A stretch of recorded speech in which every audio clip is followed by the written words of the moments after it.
Noy, anong New Year's resolution mo ngayon? Ngayong New Year, di na ako magkagala. Ngayong New Year, ngayong taon. Okay. Anong taon na to? Di na magpupulat. Maging masaya. 25 na to, di na magiging pasawi sa mga magulang ko at susunod ako sa mga gawaing bahay. Yun lang. Yun lang. New Year's resolution ko ngayon, 2025, ay may 3 lamang.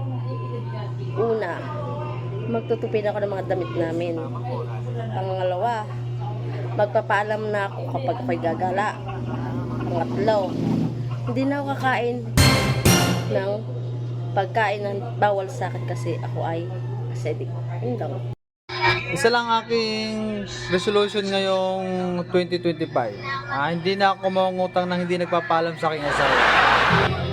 Kian, anong New Year's resolution mo ngayong taon na to? Di na ako magiging makulit. Ano pa? Happy New Year!